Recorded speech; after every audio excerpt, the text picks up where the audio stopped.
So the journey, the 5-year journey. 5 years, 2 babies. During this time. So I'd like to talk about our research team. Well, Dean was the leader of the project. It was great to have him because we had like a knowledge of pharmacy medication for mental health, and so that was great. And also he's a little computer geek. He has an interest in technology and medicine. Myself, I really looked at the youth approach, trying to keep it the harm reduction feel to it, make it friendly. Mark Norris was one of the original adolescent specialists. He is now in Ottawa, and he works just with the adolescent population, particularly with eating disorders. And then he introduced us to Darcy Santor. He's a PhD psychologist at the University of Ottawa who has a great passion in adolescent research and technology too. So he really brought in the research piece.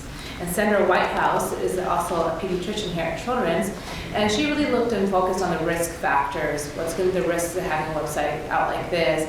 And herself is really into innovative healthcare apps and internet resources too. So we never met face-to-face. Yeah, 5 years we never as a whole team met face-to-face. Yeah. That's the new way of doing business. Darcy keeps sitting here right now. Maybe some of you guys know Darcy. I don't know. We never met. Couldn't pick them out of a lineup. Yeah.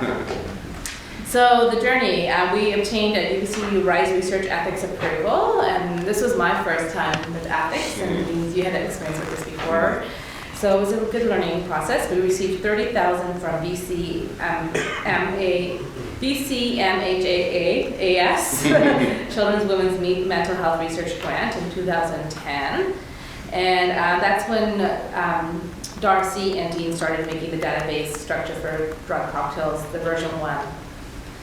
And from there, we transferred prior research from the handbook. So like Dean said, we had the research already done for a lot of the medications. But that was a long time ago. We had to update it. So we had 2 UBC pharmacy students who helped update it, look at the interactions, because there's more drugs out there from last time this was published. And we also increased our prescription medications from 105 to 194.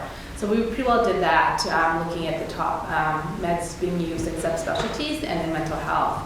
Which this was a learning curve because we were so focused in a specialty hospital, a children's hospital, that we took this to the community and people were asked, what about acne medication? Or some of the basic stuff. Yeah, so we're gonna have to add that too now to the list. And then it was Jean who reviewed the warnings, and we got some pharmacy specialists to look at more specific medications, like HIV medications. So the handbook, so you obviously used it in the past. I love this tool. It just, I have a stack of these in my office in the past, and a stack of condoms.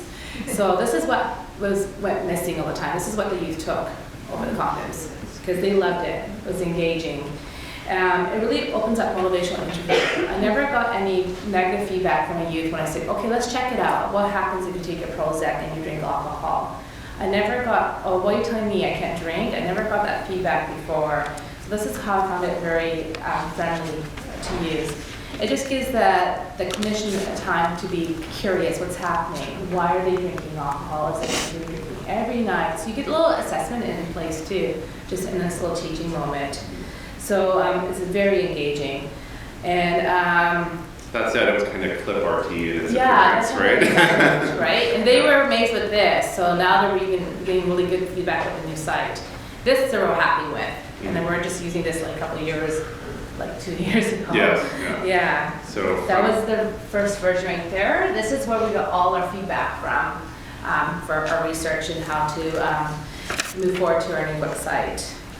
So you can see the elements in there where you've got the warning icons, the content and language is still there, but again, it's sort of basic looking, right? And, this is the site we used to do our research on. So 45 youth and 45 healthcare professionals test the site.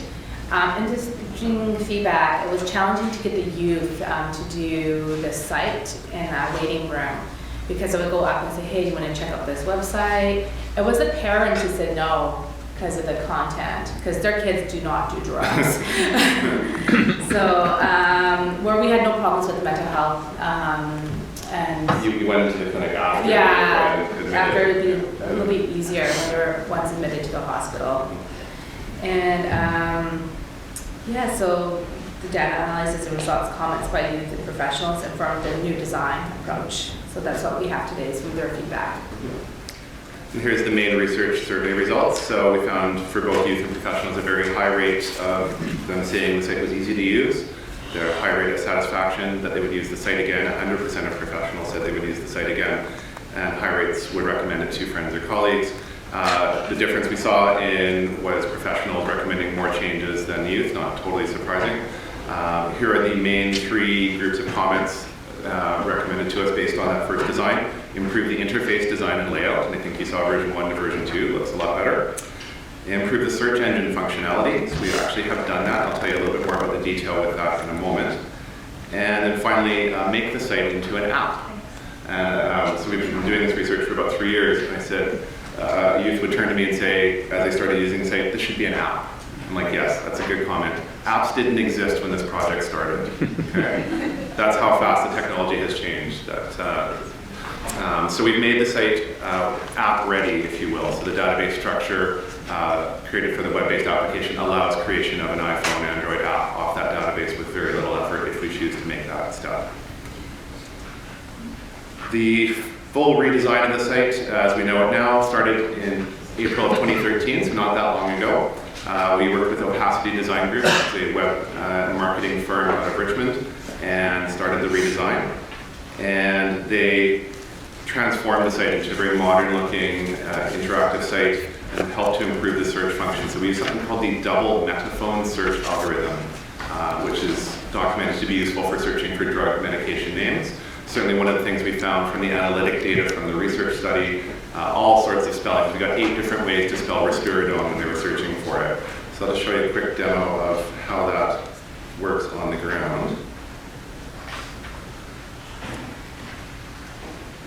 Okay, so codeine is normally spelled C-O-D-E-I-N-E.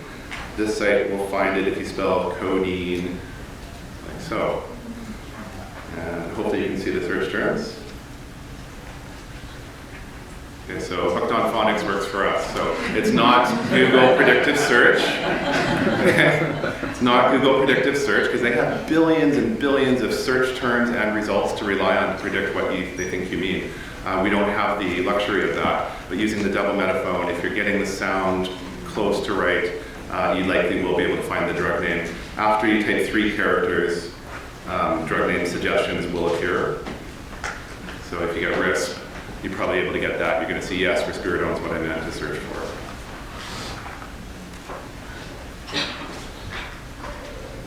We mentioned the multi-platform ability, so the site adjusts depending on the orientation and the size of the screen of the device you have, whether it's Android, iPhone, portrait, landscape, a desktop, a stretched desktop, all sorts of different platforms. So it's able to display the content on all of those different platforms.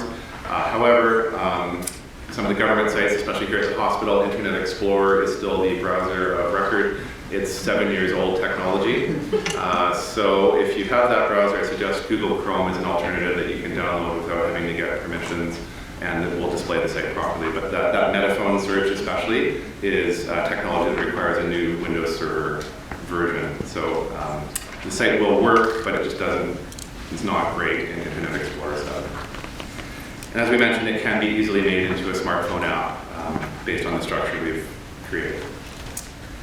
So some of the challenges we overcame during the 5-year journey was to complete the research before building the final version. I wanted to race ahead to what the final version would look like, get it out, let's launch. But I think we really benefited from doing that research step, getting the feedback, building it, seeing what worked, what didn't. Technology improved over that time a little bit more as well, and it really was beneficial to go through that step. As we mentioned, never meeting face-to-face, working from 3 different sites on the project, getting everybody with time zone changes and vacations. Legal agreements with PHSA, the lawyer we worked with, risk and disclaimer statements, and concern about liability when it's in a book. It's one thing when you put it on the World Wide Web for everybody potentially to see. You have to be careful about the disclaimer and the terms and conditions that people accept before they're able to search the site. We underwent a privacy impact assessment recently, which was helpful to look at what was being collected. And did you know internet protocol addresses are considered personal information in BC? So if you're developing anything like this, we didn't talk to privacy up front. I would recommend you do so. It will save you some headaches down the line. And perseverance, ignorance is bliss. The hurdles that were thrown in our path 5 years ago, if I had known I had to overcome all those, we may not have soldiered on, but we did keep going, and we're really happy with the results. And we didn't have a lot of time for this. This is like something we were doing like on a Friday afternoon. Yeah. Off the side of our desk, so to speak. Yeah. And where do we go from here? Launch is great. Like you guys have the cards and you have it on your desktop, and this is a great network here because you guys all innovating. I see it linked in on Walk Along already. I see it on the Kelty site, Psychosis Sucks. So if you have a website and you want to put a link to our resource, we'd really appreciate that. Yeah, for sure. And continue to review the updates and new drugs database, because we're learning more as we present this, like what meds we should include, and there's already new medications that are out there for like oncology and all that. We do have to add, and child psychiatry meds too, so we need to update that. Yeah, so I'll be getting a pharmacy student in the spring and summer to do another round of review of different drugs and look for new interaction data. And most importantly, build partnerships, and it's building partnerships with the youth. We want to keep this engaging website, so we're going to have to keep having the youth involved and giving us feedback at all times. Yeah, we presented to the substance abuse. SASI. Yeah. And high school, different counselors in Vancouver School District. And it's just when you have that one-to-one opportunity, like I said, when I have a patient on Prozac, just showing that patient these are the side effects, and you have that decision now. It's your own decision, knowing the facts. So it's great. And then using just on medical units, like we had a kid who had his finger amputated, daily marijuana user, and a little bit of cocaine, and he's being discharged on morphine. So he was just totally like, oh cool, like it's an interaction. So it's very inviting. Same thing. We had a young woman started on lithium for treatment of bipolar disorder and was discharged with that as a new medication. And she asked the question, so on Friday night, what if I was smoking a weed? And that question came up. I said, let's look at this brand new website we just made. And the rapport was instantaneous. She's like, I need this website. Right? So like instant rapport, addressed her questions, and I would have been struggling with that previous to this being available. Exactly.